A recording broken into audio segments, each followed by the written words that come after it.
special meeting for the City Commission for Tuesday, 22nd of July. We will now come to order. Please join me in silencing your cell phones. Madam City Clerk, please call the roll. Commissioner Perrine. Here. Commissioner McGurk. Here. Commissioner Ashley. Here. Vice Mayor Martin. Here. Mayor Cleveland. Here. Thank you.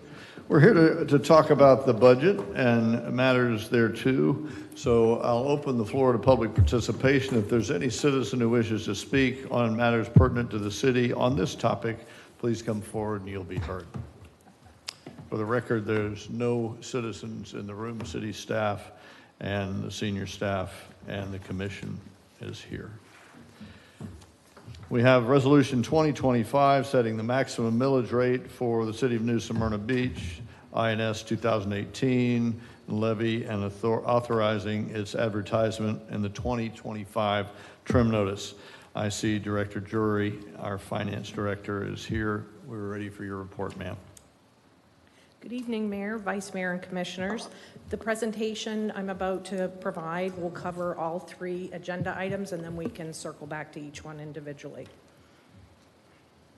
So as you mentioned, we're going to be discussing Resolution 2025, which is to set the maximum millage rate for the INS 2018 levy, which funds the voter-approved debt for the Turnbull Creek land acquisition. We'll also be discussing Resolution 2125 to set the maximum millage rate for the operating levy, and discussing, or the first reading on Ordinance 4225, which is proposing an increase in the stormwater fees from $104 to $125 per EDU per year. This slide provides a recap of the fiscal year 2026 City Manager's proposed budget, which was reviewed during the budget workshop held on July 10th, 2025. Highlights of the recommended budget include: it's a balanced budget that aligns with and supports the city's strategic priorities. It includes 6 new positions in Public Works and 1 position in Capital Project aimed at enhancing service delivery and infrastructure support. Required reserves have been fully budgeted to ensure fiscal stability. The operating millage rate remains unchanged from the current fiscal year at 4.637 mils. The millage rate for the Turnbull Creek voter-approved debt is budgeted at 0.1115 mils, and the stormwater rate, as mentioned, has been increased from $104 to $125 per EDU, reflecting the need to fund ongoing improvements. Marina dock fees have also been increased to support waterfront operations and maintenance. That's all proposals at this stage. Joanne, may I jump in and read the ordinance for first time only for the title? Yep. There was a revised ordinance number 4225 that came out. It incorrectly stated that the stormwater utility fee was charged per month, but it's per fiscal year. And for the record, ordinance number 4225, an ordinance of the City of New Smyrna Beach amending the Code of Ordinances, amending Chapter 82 Utilities, Article 6, Stormwater Utility, Section 82200, imposition of utility fees and rate schedule to increase the stormwater utility fee from $104 per equivalent drainage unit to $125 per equivalent drainage unit, providing for codification, providing for public hearing, providing for conflicting ordinances, providing for severability, and providing an effective date. Second reading and public hearing September 10th, 2025. Go ahead. Okay. The city manager's proposed fiscal year 2026 budget increases from about $137 million to nearly $200 million, which raised some questions during the budget workshop. This change is mainly due to updates in how we crafted the budget, both focused on improving transparency and long-term planning. So let's take a closer look at the revenue changes between fiscal year 2025's adopted budget and the proposed 2026 budget. First, the city has included the full estimated amount of funds carried forward from the prior year. In the past, these funds were only added when needed for one-time projects. Including the full amount this year adds $43.3 million to the budget, which makes up 69% of the total increase. Think of this as budgeting the cash already in the bank. It doesn't represent new income, but it gives a clearer picture of what's available to support city's needs. Second, the city has created dedicated capital project funds for the airport, stormwater, and impact fees. This change adds $6.6 million in interfund transfers and accounts for 25% of the increase. This is a one-time adjustment to establish the new funds and improve how we track capital spending. These two changes don't mean the city is spending more. It's about giving a fuller, more transparent picture of our finances and helping us plan for the future. The budget also includes one-time items like $9 million in grant revenues and $2.8 million in loan proceeds. These type of revenues can vary significantly from year to year, depending on the city's needs and available funding. Finally, operating revenues, including property taxes, are up just over $1 million, which represents only 2% of the total increase. Now let's look at the expense side of the budget.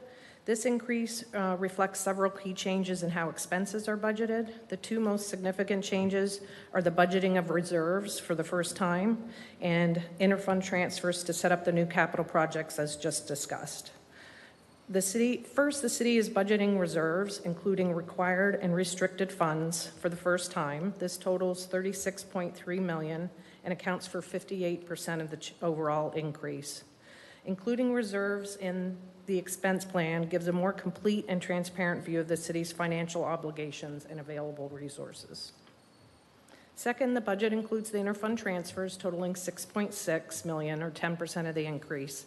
As mentioned earlier, this is a one-time adjustment to the budget to establish these dedicated capital project funds. The budget also includes capital projects totaling $17.7 million, which makes up 28% of the increase. These are one-time expenses that vary from year to year, depending on the scope and timing of planned improvements. Finally, other expenses, including personnel, operating costs, and debt service, are up by about $2.2 million, which represents 3% of the total increase.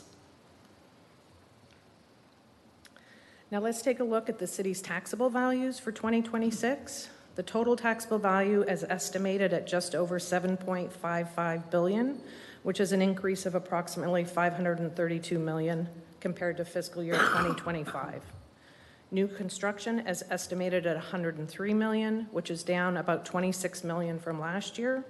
Annexations are also lower this year, totaling just under $770,000, which is a decrease of about $572,000. This is due to fewer properties being annexed into city limits. The largest driver of the increase is existing property values, which rose by approximately $559 million. This reflects appreciation in property values across the city.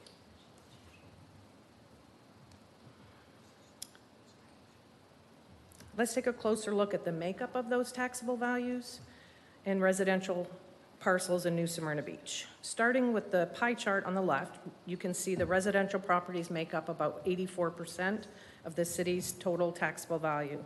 This means the vast majority of our tax base is supported by residential property owners. Commercial and industrial properties account for 11%, and the remaining 5% falls under other categories such as institutional, governmental, or exempt properties. If you look at the bar graph on the right, you can see the number of residential properties by type, or parcels by type. There are approximately 11,000 homesteaded properties, which are owner-occupied and eligible for certain exemptions.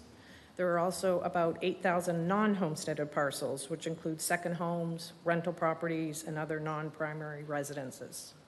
Homesteaded properties are protected under Florida Save Our Homes law, which caps annual increases at 3%, or the rate of inflation, whichever is lower. In contrast, non-homesteaded properties are subject to a 10% annual cap on increase in assessed value. With that foundational context in place, let's turn our attention to the first resolution. Resolution 2025 sets the maximum millage rate for fiscal year 2026 to fund debt service on the Turnbull Creek voter-approved debt. This step is required by Florida statutes to include the rate on the trim notice that will be sent to property owners in August. It's important to note that while this resolution sets the upper limit, the City Commission still has flexibility to adopt a lower rate in September. However, once the rate is set today, it cannot be exceeded later in the budget process. For fiscal year 2026, the city's total debt service obligation is projected at just over $1 million. This includes $610,000 for the existing debt, which was a bond issue issued in 2019. It also includes $418,000 in additional debt service for a planned $5.5 million issuance in the upcoming fiscal year. We currently have $228,000 available in the debt service fund, which means we need to collect about $800,000 in property tax revenue to meet the fiscal year 2026 obligations. To ensure we meet this requirement, we are recommending a maximum millage rate of 0.1115 mils. Not sure if you want to take each resolution separately? Yes, we do. Okay, so I could pause there. Thank you. Perfect. Questions from my colleagues? Anybody? Commissioner McGurk. You said the graph that had residential, non-residential, the non-residential did not include, or did include, commercial properties. The residential does not include commercial. Okay, so Yes. if those, both of those are residential properties, just one's homesteaded and one's not? Correct. Okay, just wanted to make sure I understood that correctly regarding commercial properties. Yes. Thank you. Anyone else? I have a couple. Go back to the slide that is the tally to 200 million. There we go, 199 million. So there's Yeah, any of two. those, that's Okay. fine. Joe, you've got awards and people and the staff have responded well to what you've done. Can you comment or opine of the differences between how we used to calculate our budget and this and where this other money that we have, where it would have been stored, where it would have been recorded? How come it wasn't out there? Was it in some place else that we counted differently? It's going to take a while for us as a community to get our head around a jump from 136 to 109 to nearly 200 without a great communication plan. This is a good start to that, and it actually is a great story. But we've been audited every year for a long time. Why didn't the auditors find it? How would we get all these awards for year over year of, oh, we do great stewardship of the money, and yet there's nearly $70 million that was not out there for all of us to see. From an audit standpoint, your external auditors are looking at, are your financial statements presented fairly? They are not auditing the budget side of it, so they're looking at your actual results. They do look at your budget to ensure you haven't exceeded what you've budgeted, but they don't get to the level of detail that you're inquiring about. In the past, the funds carried forward, which really represents money that's accumulated year over year and is sitting in your bank accounts, was only budgeted as needed for projects. In my experience, it's better to budget all of the money so that you know you have a total picture of all of your resources and you can make informed decisions. A lot of that money will represent your required reserves, which, for example, is 25% of your expenses in the general fund need to be set aside in a reserve account, so they're just sitting in your cash account. With the revised way of budgeting, you will also see those in your budget. So you'll know, you'll have confidence that money is there and it's been set aside as required by your policies. So it's all, that money for the reserves has always been there. Yes. Grant proceeds has always been there. Grant proceeds changes Year to year. drastically. Sure, changes year to year, for Yeah. sure. However, I would say in the past, grant revenue was budgeted when received versus budgeting it up front when you budget a total capital project, so that you have all of the sources paying for that capital project aligned with all of the expenses you're going to incur. How about transfers between funds? Transfers between funds vary again year to year. In this particular year, 2026, that's primarily being driven by money getting transferred out of impact fee funds to new capital project funds. This will not occur in future years. But it's always occurred. Those transfers have always taken place. Not to set up the new funds, but other transfers between funds have always occurred. How are they accounted for? How do we keep track of that? The interfund transfers, we budget them on, It wasn't in this budget, previous budget. Wasn't there? yes, budgeted transfers have been there in your budget. So then why is it an increase of 10% if it was always there before? This is to set up some brand-new funds that never existed. So, Joe, what are those funds? okay, you have police, fire, recreation, and transportation impact fees that are currently set up as special revenue funds. They should be set up as capital project funds. So we are simply closing the old funds, opening new funds, and moving the money. Thank you. That So it's helps. just a paper transfer? Yes. And, yeah, just to chime in a little bit, Joe and I are in lockstep here. From the time I started looking at the budget, it was confusing to me. I couldn't understand where funds were that were uncommitted, where carryover funds were. It's just not visible in the budget. And so from the very first time Joe and I had a conversation, this is the kind of thing we were talking about, and how we can make the budget understandable for us as new people coming in, understandable for you as people who are overseeing the budget, and transparent for the community. And so these actions are all intended to improve our ability to understand the budget and to be completely transparent with where the money is. And the fact is, you've got $50–60 million of funds that are there. They're just not showing up in your budget. So you have funds that you don't necessarily know are there. We want you to know they're there. We want to be able to utilize those funds for projects to benefit the public. We're transferring a lot of funds, one-time funds, to do capital projects and get caught up on things that we need to do. And Joe is setting up the budget where we are doing capital projects, for example, with the different transportation fund, police fund, all of those, and just opening new accounts, capital accounts, and transferring money into those accounts. So there are a lot of paper transactions happening that you're seeing this year. We won't see them again every year. This is just kind of a one-way thing to just kind of reset where we are with our finances so that we all are on the same page and understand. Yeah, Mr. Manager, I so appreciate that explanation.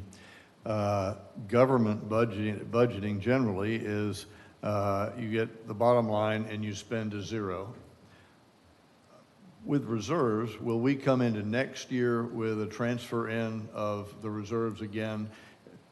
What I don't want to convey to the residents, although they may note their trim didn't, the trim plans to stay level, is that we're not spending from where we spent last year up $70 more million. That's what I'm trying Yes, to. That's understood. the story I want to tell. And I think that we're working on a concise message to clearly communicate that. I think that we will be there, and this conversation is helpful to have. Yes, sir. Thank you, Commissioner Perrine. So I think people seeing this will realize, no, we're not spending that much more. You would be seeing that huge of a relationship between the expenses and the budget increase of revenues and or millage rate increases, and it's not happening. So I've seen this budget process both ways, and I like this for transparency, and it is easier to understand. And I think if the citizens will compare next year to this year, it's going to look a lot better. Budget is a budget. It's not what you spend. So we're just going to, like you said, have to state that. if they thought that we were spending 70 million more, they would see that in their tax increases, and they're not seeing that. So just focus on that. Correct. Thank you, ma'am. Commissioner Ashley. Thank you, Mr. Mayor. I just have a clarification question for myself. We're looking at revenues, and revenues are not expenses. So this is what's coming in, and there is another piece of paper, another list that says what's going out. Got it. Okay. So now, as to what the mayor just said, we don't or do spend this down to zero. You do No, not. we won't spend this down to zero. The 36.2 million there is permanent budgeted reserves in the various funds that we have. That will stay, and that will actually grow year over year because Joe and her team will invest that money in CDs and what have you and earn some interest on it, so it will grow year over year. Okay. So Which is what we want, because year over year, our budget is going to increase slightly, and so our reserves need to okay. increase. So I would make one change. This particular chart, it's not increased revenues down there. It's increased expenses. This is an expense budget. It's not a revenue budget. The word revenue shouldn't be in here. Oh, I see. Yeah, Is that right or that's a- wrong? That's a typo, where it says increased revenues at the middle of the slide, yes. Okay. That- Yes, ma'am. Yeah, I see it mainly as a function of the change in methodology for accounting and allocating funds to places where they should be, where they weren't before. They were just not showing up in the budget. Correct. Okay, thanks. Okay, any other questions?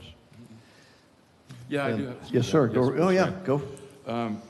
So assuming that we're looking at budgeted revenues and expenses here, the look-see here is the proposed budget, which is the 2025 adopted budget plus increases, is the 2026 city manager recommended budget. Why doesn't the top line say 2026 budget? I'm trying to understand the big, now we see the increases. What does the whole thing look like? The one on top's last year, I think. Yes, so the But fiscal, the two slides, this slide and this slide was intended to, So I understand. So at a future date, we'll be able to see the 2026 adopted budget. yes, and we did go over that at the workshop. Yeah, I have a bad memory. We do have another workshop coming up in August, which we, Well, we talked, and if we need to, and, you know, Mr. City Manager has agreed to handle my questions, so that's fine with me. Yeah.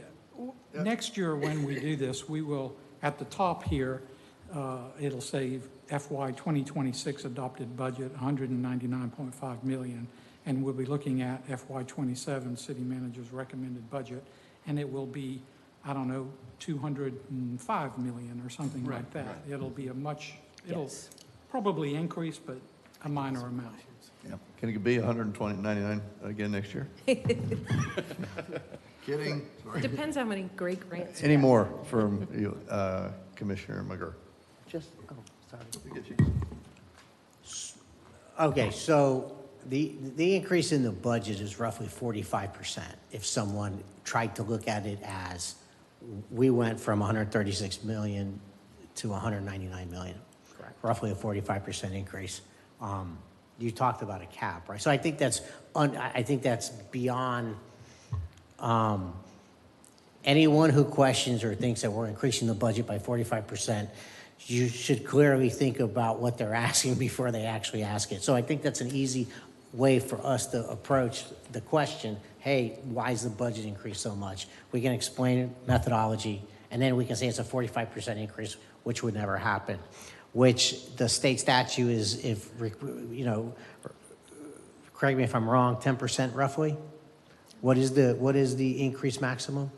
On the budget, I don't believe there's a. What's the 10% number? That I mentioned earlier. Yeah. That had to do with the non-homesteaded properties. They can increase by up to 10% per year in value. Right, and to generate a quote 45% Gotcha. increase, that would have a dramatic increase in ad valorem tax revenue, right? Yes. To get that money? Correct. So we have a 3% cap on homesteaded and a 10% cap on non-homesteaded. So Correct. my point is, I think there's just, I'm looking for ways to be able to explain in layman's terms to the people in the community Yeah. what's not happening. And I think that that's a good way to approach it in a way they can understand and follow, because trying to explain, no offense to you No. guys talk your own language. So I think that me trying to explain it in the way you're explaining it to me it would be next to impossible. So that's why I'm giving some examples on layman's terms of how we can help people understand that would not be a 45% increase in in our budget. Thank you. The two smart people's heads are nodding, so what he's saying is probably words we will all issue when people come forward. Commissioner Martin. Well, I wanted to reinforce Commissioner Perrine's statement that we're not increasing the millage rate, so clearly we're not taking in a lot more money than we did last year. But it's also, I think, important to understand that we just sort of applied this savings account that had never really been accounted for, and that we're not going to see these wide swings next year. Correct. This is just a one-time, let's get it all out in the open, and no more unallocated savings accounts. Correct. Is that right? Okay. Yes. Very good. Anybody else? Okay, very good. May then I have a motion to approve Resolution 2125. So moved. Second. Madam City Clerk, please call a roll. Commissioner Perine, Yes. Commissioner McGurk, Yes. Commissioner Ashley, Yes? Vice Mayor Martin, Yes. Mayor Cleveland. Yes, thank you. The motion has been approved to set the maximum millage rate with the understanding that it can be lower through our next workshop or our follow-up conversations, but it cannot go any higher. Let's move on now to item 3C, ordinance 4225. We'll conduct a first reading, which if adopted at a second reading and public hearing, would approve a change to the second one or the third one? I think we wanted. Nope, I'm sorry, 2125. Let's set, I don't know, we did that. No, that one's next. So we just did Resolution 2025. 2125 sets a maximum millage rate for New Smyrna operating levy and its authority for the advertisement and 2025 trim notice. Okay. So again, this is a required step under the Florida statutes to set that max millage rate to ensure the rate will be on the trim notice. And as you just mentioned, Mayor, the commission can lower the rate, but it cannot be increased after today.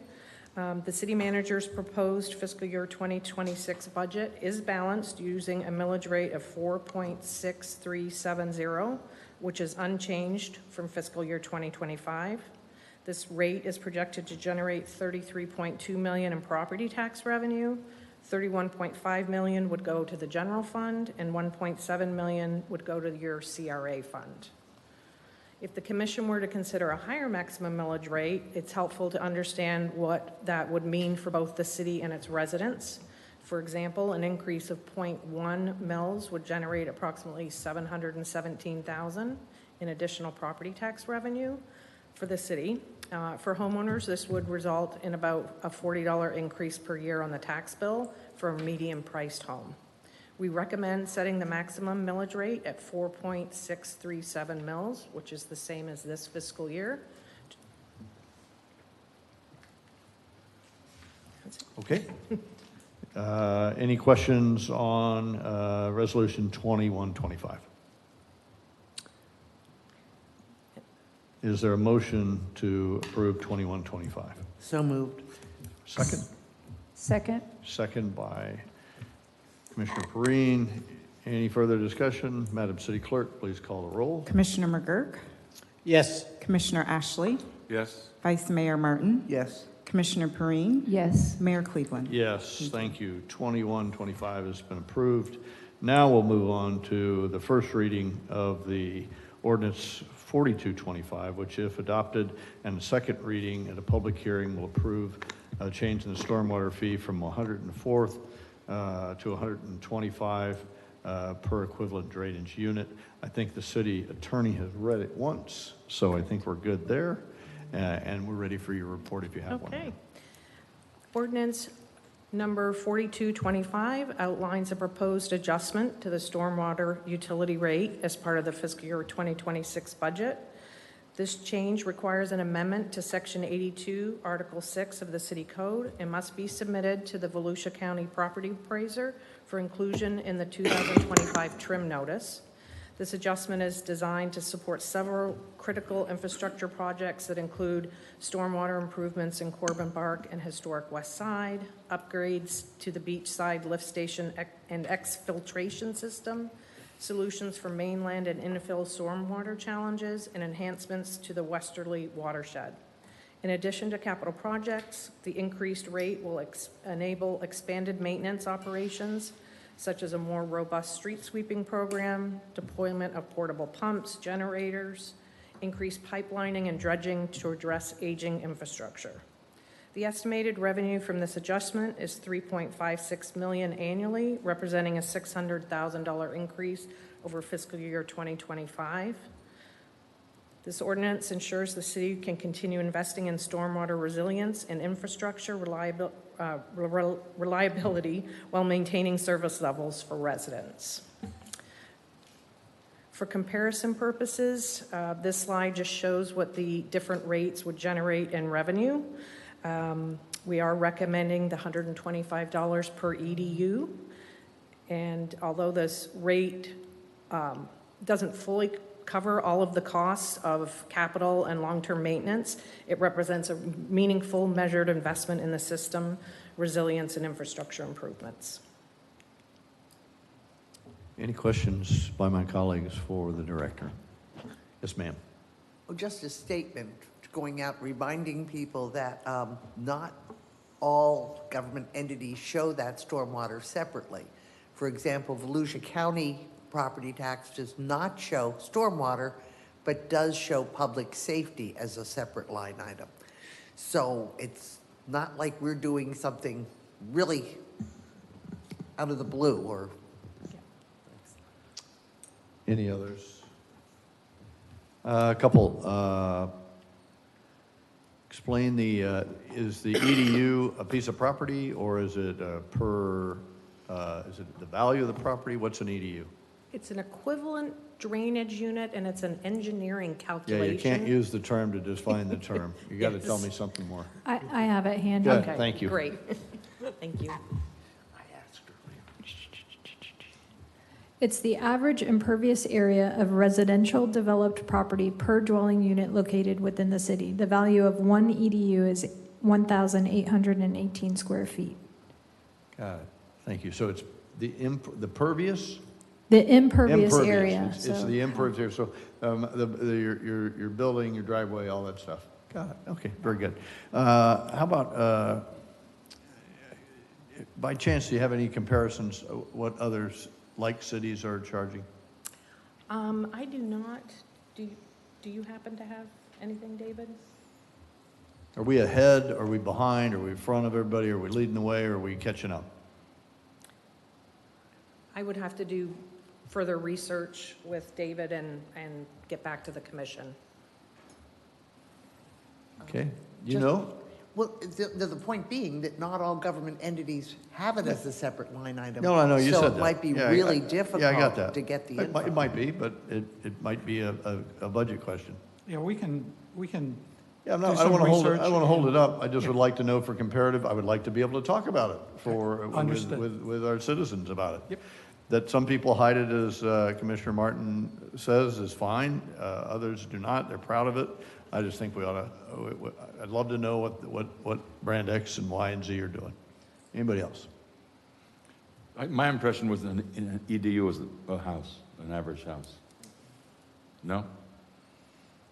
It's an engineering calculation of your square footage Right, of right. impervious But- property. But I'm thinking like an average house might be 2,000 square feet, 3-bedroom, 2-bath, I'm thinking about Mr. Mayor's comment about how to explain it to citizens, so. Understand, but if you add in the driveway, maybe a carport, a shed, Well, my driveway's not impervious. but the average house it generally is. So I'm just saying Not it may in be Venetian hard. Bay. So, good question, Carrie. I'm sorry to ask you an engineering question. Is this the average for New Smyrna, or is it truly calculated house by house? No, it's an equivalent unit, so there's a calculation.